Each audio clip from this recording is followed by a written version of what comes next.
Breaking news आ रही है gangster Lawrence Bishnoi से जुड़ी। सूत्रों के मुताबिक कुछ ही घंटों में लॉरेंस बिश्नोई को दिल्ली की तिहाड़ जेल में शिफ्ट कर दिया जाएगा।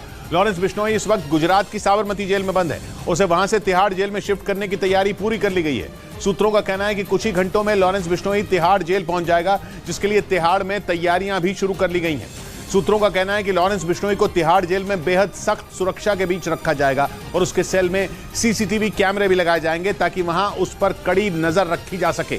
पुलिस सूत्रों के मुताबिक लॉरेंस को तिहाड़ जेल में शिफ्ट करने से पहले ही अधिकारियों की एक बड़ी मीटिंग बुलाई गई, क्योंकि तिहाड़ जेल प्रशासन गैंगस्टर लॉरेंस बिश्नोई को लेकर कोई कोताही बरतना नहीं चाहता। इसीलिए लॉरेंस बिश्नोई को गुजरात की साबरमती जेल से तिहाड़ लाए जाने से पहले ही जेल प्रशासन फूंक फूंक कर कदम उठा रहा है। सूत्रों के मुताबिक लॉरेंस को तिहाड़ जेल के बेहद सुरक्षित सेल में रखा जाएगा। इसके साथ ही सीसीटीवी कैमरे की मदद से उस पर 24 घंटे निगरानी रखी जाएगी। सूत्रों के मुताबिक सबसे ज्यादा नजर इस बात पर होगी कि किसी भी हाल में मोबाइल फोन लॉरेंस तक न पहुंचे, क्योंकि ऐसा दावा है कि पिछली बार तिहाड़ में बंद लॉरेंस ने जेल में बैठकर ही फोन के जरिए सिद्धू मूसेवाला की हत्या की प्लानिंग की थी। और इसके साथ ही तिहाड़ जेल प्रशासन को वहां गैंग वॉर होने की भी आशंका सता रही है, क्योंकि सिद्धू मूसेवाला की हत्या के बाद लॉरेंस बिश्नोई के सबसे बड़े दुश्मन बम्बिया गैंग के कई गुर्गे भी तिहाड़ जेल में ही बंद हैं। और इसी वजह से इस बात की आशंका जताई जा रही है कि वो लॉरेंस से बदला लेने की पूरी कोशिश करेंगे। यानी अगर उन्हें मौका मिल गया तो फिर वो किसी भी कीमत पर लॉरेंस का खात्मा करने से नहीं चूकेंगे। बम्बिया गैंग के अलावा लॉरेंस को टिल्लू ताजपुरिया के गुर्गों से भी खतरा है। इसी महीने की 2 तारीख को टिल्लू ताजपुरिया की तिहाड़ जेल के अंदर हत्या कर दी गई थी, जिसके बाद लॉरेंस के दोस्त गोल्डी बराड़ ने टिल्लू की हत्या की जिम्मेदारी ली थी। इसीलिए इस बात का डर है कि तिहाड़ में लॉरेंस से टिल्लू की हत्या का बदला भी लिया जा सकता है। मतलब तिहाड़ जेल में एक बार फिर गैंग वॉर छिड़ सकती है। इसी वजह से जेल में बढ़ते अपराधों और गैंगस्टरों के नेटवर्क को तोड़ने के लिए दिल्ली सरकार ने ऑपरेशन शिफ्टिंग की तैयारी शुरू कर दी, जिसके तहत तिहाड़ समेत दिल्ली एनसीआर की दूसरी जेलों में बंद पड़े गैंगस्टरों को देश के दूसरे राज्यों की जेलों में शिफ्ट किया जाएगा।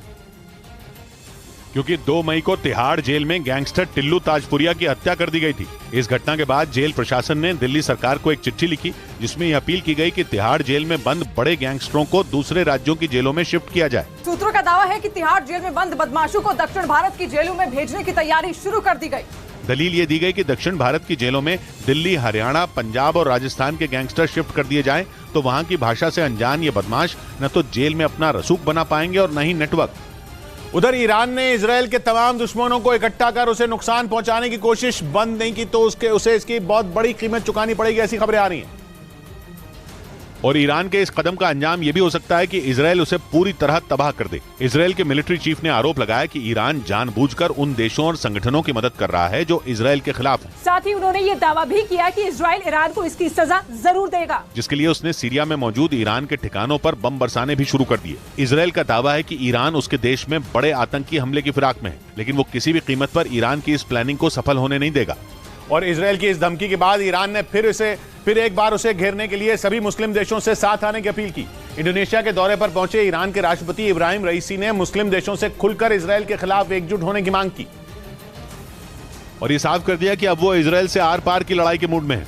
इंडोनेशिया की राजधानी जकार्ता में ईरान के राष्ट्रपति इब्राहिम रईसी ने आरोप लगाया कि इजरायल दुनिया भर में मौजूद मुस्लिम आबादी के लिए बड़ा खतरा है। उनका इल्जाम है कि इजरायल अपनी ताकत का इस्तेमाल कर फिलिस्तीन को कुचलना चाहता है, जिसे रोकने के लिए सभी मुस्लिम देशों को एक साथ आना ही होगा। यही वजह है कि पहले ईरान के सुप्रीम लीडर आयतुल्लाह खामनेई ने मुस्लिम देशों से एकजुट होने की अपील की थी और अब राष्ट्रपति रईसी उनका समर्थन करते नजर आए।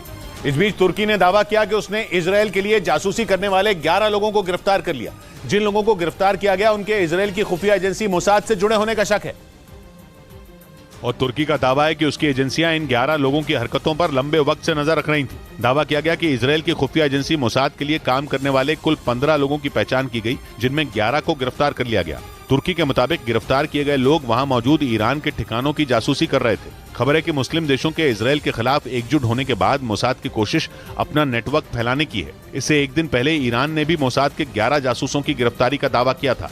उधर अमेरिका ने यह साफ कर दिया कि ईरान ने हिजाब आंदोलन के दौरान जिन 2 पत्रकारों को गिरफ्तार किया था उनसे अमेरिका का कोई लेना देना नहीं है।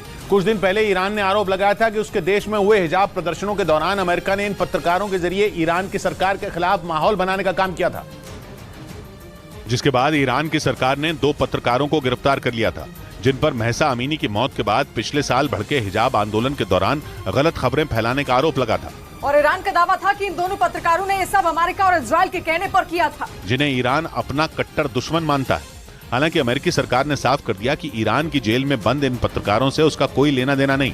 इधर ईरान ने 10 साल बाद अपने राष्ट्रीय सुरक्षा परिषद के सचिव को बदल दिया, क्योंकि उसे शक है कि राष्ट्रीय सुरक्षा परिषद के सचिव अली शमखानी ब्रिटेन के एक जासूस के संपर्क में थे, जिसके बाद ईरान के राष्ट्रपति इब्राहिम रईसी ने उन्हें पद से हटा दिया और उनकी जगह अली अकबर अहमदिया को राष्ट्रीय सुरक्षा परिषद का नया सचिव बना दिया। ईरान की मीडिया ने जानकारी दी कि अली शमखानी को एक जासूसी कांड में आरोपी बनाया गया। उन पर ब्रिटेन के जिस जासूस के साथ रिश्ते रखने का आरोप लगा, उसे इसी साल जासूसी के आरोप में फांसी दे दी गई थी। हालांकि अली शमखानी ने अपने ऊपर लगे सभी आरोपों को गलत बताया और ईरान के लिए दी अपनी सेवाओं की दुहाई दी। अपने 10 साल के कार्यकाल के दौरान अली शमखानी ने ईरान के कई देशों से रिश्ते सुधारने में अहम भूमिका निभाई, खासतौर पर उन देशों से जिनके साथ उसका लंबे समय से तनाव चल रहा था। इस बीच समंदर में पानी के जहाजों को जब्त करते ईरान से निपटने के लिए अमेरिका ने बाजुएं चढ़ा दी।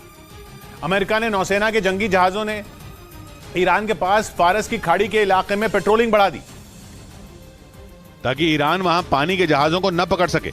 अमेरिका ने यह एक्शन इसलिए लिया क्योंकि अभी 27 अप्रैल को ही ईरान ने कच्चा तेल लेकर कुवैत से अमेरिका जा रहे पानी के एक जहाज को ओमान की खाड़ी में जब्त कर लिया था।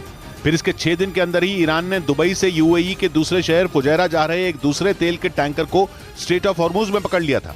स्ट्रेट ऑफ हॉर्मुज अंतर्राष्ट्रीय व्यापार का अहम रूट है। दुनिया में कच्चे तेल की रोजाना जो सप्लाई होती है, उसका लगभग 5वां हिस्सा स्ट्रेट ऑफ हॉर्मुज से होकर गुजरता है। ऐसे में वहां से तेल के टैंकरों का ईरान के हत्थे चढ़ना अंतर्राष्ट्रीय व्यापार को चपत लगाने के लिए काफी है। इधर गृह मंत्री अमित शाह ने ऐलान किया कि 28 मई को नए संसद भवन के उद्घाटन के बाद स्पीकर की कुर्सी के पास सेंगोल को रखा जाएगा। सेंगोल असल में एक राजदंड है, जिसे दक्षिण भारत में राज करने वाले चोल साम्राज्य के दौरान सत्ता के हस्तांतरण की निशानी माना जाता था। यही वजह है कि प्रधानमंत्री ने इस सेंगोल को म्यूजियम से निकालकर नए संसद भवन में रखने का फैसला लिया। जब भारत को ब्रिटिश साम्राज्य से आजादी मिली थी, तब ये सेंगोल तमिलनाडु के तंजौर जिले में मौजूद तिरुवदुथुरई अधिनम नाम के शैव मठ ने भारत के पहले प्रधानमंत्री जवाहरलाल नेहरू को सौंपा था। सेंगोल असल में एक राजदंड है, जो दक्षिण भारत में राज करने वाले चोल साम्राज्य के दौरान सत्ता के हस्तांतरण की निशानी माना जाता था। और चोल साम्राज्य का हर राजा आने वाले राजा को गद्दी संभालने से पहले ये सेंगोल देता था। यही वजह है कि भारत सरकार ने इसे नए संसद भवन में स्पीकर की कुर्सी के पास रखने का फैसला लिया।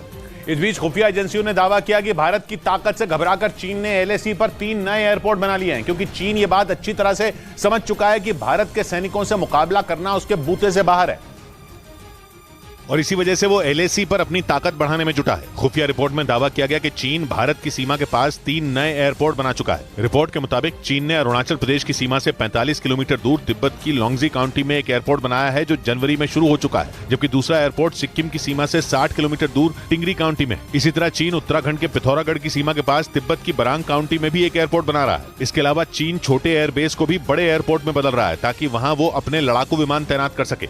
उधर पाकिस्तान के पूर्व प्रधानमंत्री इमरान खान की पार्टी पीटीआई यानी पाकिस्तान तहरीक-ए-इंसाफ के एक और नेता फैयाज चौहान ने पार्टी से इस्तीफा दे दिया। फैयाज चौहान ने आरोप लगाया कि पार्टी में उनकी अनदेखी की जा रही थी और इसी से नाराज होकर उन्होंने इमरान खान का साथ छोड़ दिया। लेकिन कहा जा रहा है कि फैयाज चौहान को भी अपनी गिरफ्तारी का डर सता रहा था, क्योंकि 9 मई को पाकिस्तान में हुई हिंसा के बाद पीटीआई के कई नेताओं को गिरफ्तार किया जा चुका है और फैयाज चौहान को भी ऐसा ही लग रहा था कि उनको भी जेल भेजने की तैयारी की जा रही थी। कहा जा रहा है कि इसी वजह से उन्होंने इमरान खान से किनारा कर लिया।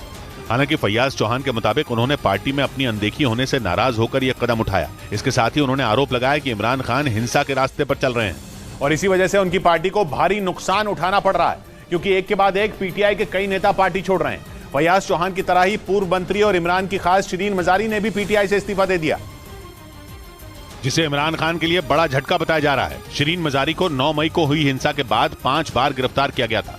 माना जा रहा है कि पाकिस्तानी सेना और शहबाज सरकार की सख्ती से घबराकर ही उन्होंने पीटीआई छोड़ने का फैसला कर लिया, जिसका इशारा शिरीन मजारी ने कुछ रोज पहले ही कर दिया था, जब 9 मई को हुई हिंसा को उन्होंने गलत बताया था, जबकि इसके पीछे उनकी ही पार्टी के कार्यकर्ताओं का हाथ था। हालांकि शिरीन मजारी ने बताया कि वो निजी कारणों से पार्टी छोड़ रही हैं, लेकिन माना जा रहा है कि इमरान खान का साथ देकर वो और मुसीबत मोल लेना नहीं चाहती। इस बीच पाकिस्तान में इमरान खान की पार्टी पीटीआई यानी पाकिस्तान तहरीक-ए-इंसाफ के नेता और पूर्व विदेश मंत्री शाह महमूद कुरैशी की जेल से रिहा होने के चंद मिनटों बाद ही गिरफ्तार कर लिया गया। इस बार उन्हें पंजाब और खैबर पख्तूनख्वा प्रांत में दंगा भड़काने के आरोप में गिरफ्तार किया गया, जबकि इससे पहले शाह महमूद कुरैशी को 9 मई को इमरान खान की गिरफ्तारी के बाद हुए हिंसक प्रदर्शन की वजह से गिरफ्तार कर लिया गया था। इसके बाद कुरैशी ने कोर्ट में एक याचिका दी, जिसमें उन्होंने कहा कि वो आंदोलन करने वालों से दूर रहेंगे, जिस पर सुनवाई करते हुए इस्लामाबाद हाईकोर्ट ने उन्हें रिहा कर दिया, लेकिन रावलपिंडी की जेल से बाहर निकलते ही उन्हें फिर से गिरफ्तार कर लिया गया। इस दौरान उन्होंने ऐलान किया कि वो किसी भी कीमत पर इमरान खान का साथ नहीं छोड़ेंगे। मैं पार्टी में था, हूं और इंशाल्लाह रहूंगा। जेल के बाहर से गिरफ्तार करने के बाद शाह महमूद कुरैशी को पुलिस किसी अनजान जगह पर ले गई। मतलब पाकिस्तान की सरकार इमरान खान के पीछे हाथ धोकर पड़ी है। यही नहीं, शहबाज शरीफ सरकार ने इमरान खान के खिलाफ ऑपरेशन बैकबोन शुरू किया, जिसके तहत इमरान के करीबियों को उनका साथ छोड़ने के लिए डराया जा रहा है। इसका पता तब चला जब 3 दिन पहले बलूचिस्तान में जमाते इस्लामी के अमीर सिराज उल हक पर हुए आत्मघाती हमले का वीडियो सामने आया, जिसे देखने के बाद यह साफ हो गया कि आत्मघाती हमले का मकसद उन्हें मारना नहीं बल्कि डराना था, ताकि जमाते इस्लामी के अमीर सिराजुल हक इमरान खान का साथ छोड़ दें। जो वीडियो सामने आया उसमें सिराजुल हक का काफिला बलूचिस्तान प्रांत की एक सड़क पर खड़ा दिखाई दिया। तभी वहां एक धमाका हुआ, लोगों की भीड़ हटी तो सड़क पर आत्मघाती हमलावर तड़पता नजर आया। आरोप है कि इस हमले के बाद पाकिस्तान सरकार ने झूठ फैलाया कि हमला आतंकियों ने किया था, जिनका मकसद सिराजुल हक को नुकसान पहुंचाना था। लेकिन इस वीडियो के सामने आने के बाद पाकिस्तान सरकार की पोल खुल गई। इस बीच पाकिस्तान के लाहौर में इमरान खान की कट्टर समर्थक और पूर्व सेना प्रमुख की पोती खदीजा शाह को गिरफ्तार कर लिया गया। आरोप है कि उन्होंने लाहौर के जिन्ना हाउस में हुई आगजनी की साजिश रची थी। जिसके बाद जिन्ना हाउस में हुई आगजनी के मामले में पाकिस्तान के पूर्व सेना प्रमुख ख्वाजा आसिफ की पोती खदीजा शाह को गिरफ्तार कर लिया गया। दावा है कि उन्होंने अपना जुर्म कबूल भी कर लिया। इससे पहले खदीजा ने कहा था कि वो खुद पुलिस के सामने आत्मसमर्पण करेंगी, लेकिन उन्होंने ऐसा नहीं किया, जिसके बाद पुलिस ने कार्रवाई करते हुए उन्हें गिरफ्तार कर लिया। खदीजा शाह एक फैशन डिजाइनर होने के साथ साथ इमरान खान की कट्टर समर्थक भी हैं। और इसी वजह से पाकिस्तान के पूर्व प्रधानमंत्री इमरान खान की पार्टी पीटीआई पर बैन लगाने की तैयारी की जा रही है। ये खबर पाकिस्तान के रक्षा मंत्री ने खुद दी, जो इमरान खान के लिए बहुत बड़ा झटका है, क्योंकि एक तरफ पीटीआई धीरे धीरे टूट रही है, वहीं दूसरी तरफ शहबाज सरकार भी पार्टी पर बैन लगाने की तैयारी में है, जिसकी जानकारी खुद पाकिस्तान के रक्षा मंत्री ख्वाजा आसिफ ने दी। उन्होंने बयान दिया कि शहबाज सरकार पीटीआई पर बैन लगाने पर विचार कर रही है, क्योंकि 9 मई को जब इमरान खान की गिरफ्तारी हुई थी उसके बाद पीटीआई समर्थकों ने पाकिस्तान के कई शहरों में जमकर तोड़फोड़ की थी और हिंसा फैलाई, जिसे उनकी सरकार कतई बर्दाश्त नहीं कर सकती। और यही वजह है कि पीटीआई पर बैन लगाने पर विचार किया जा रहा है। इमरान खान को अल कादिर ट्रस्ट मामले में गिरफ्तार किया गया था, जिसके 2 दिन बाद ही उन्हें सुप्रीम कोर्ट और फिर इस्लामाबाद हाई कोर्ट से बेल मिल गई थी।